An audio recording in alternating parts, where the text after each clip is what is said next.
Within this conference, I will take you through the Little Ted Serious Case Review Executive Summary, which is being published this morning, and then we'll take any questions. The Plymouth Safeguarding Board took the decision to immediately instigate the Serious Case Review when the sexual abuse of children within Little Ted's nursery came to the attention of Devon and Cornwall Police in June 2009. Serious case reviews are normally carried out by local safeguarding children boards when a serious incident or death of a child occurs. But given the extremely unusual circumstances, the focus of this review is on the nursery as a whole, rather than individual children.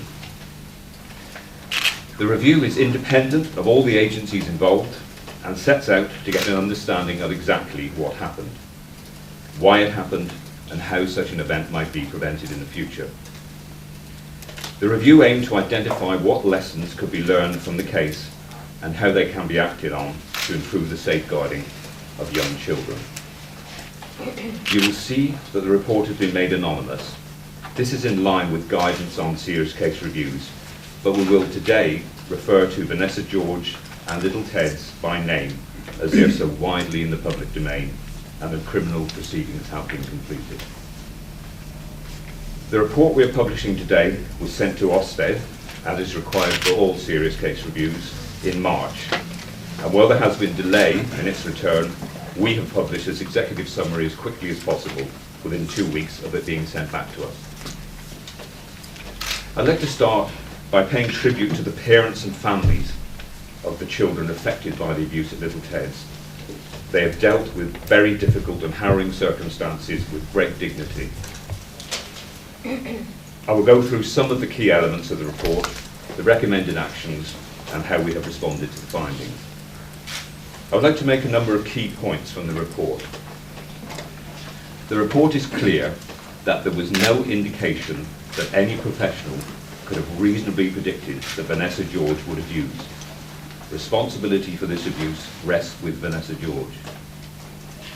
Little Ted's was a private nursery that was embedded within and had grown out of the local community. Although sited within school grounds, it was not part of the school, which had no responsibility for the nursery. It was liked and valued by many parents and children, although this was not the universal view. On the whole, children were seen to be happy at the nursery. However, the report shows that the Little Ted's nursery was not able to provide a safe and positive environment for children.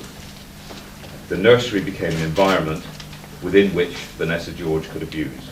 The report shows that Vanessa George did not undergo a formal interview process. Other staff did not feel able to challenge sexual references in conversations. There was an absence of proper staff supervision, which may have provided staff with a way of raising concerns about Vanessa George's behaviour.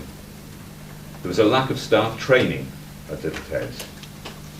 It is clear that personal relationships got in the way of good practice. There was poor record keeping at the nursery, and there was weak management. The nursery did not act on advice for improvement, and the early years advisory service were placed in the position of supporting and advising, but they had no authority to require improvement and no sanction to apply. It is worth noting that at that point there were no safeguarding concerns raised before the arrest. The nursery governance and accountability was unclear. Safeguarding policies not fit for purpose, and outside challenge was not welcome. The nursery was isolated and resistant to challenge and advice to help them improve their practice. The nursery manager's role as a foster carer was assumed to be a positive feature, which was not necessarily the case.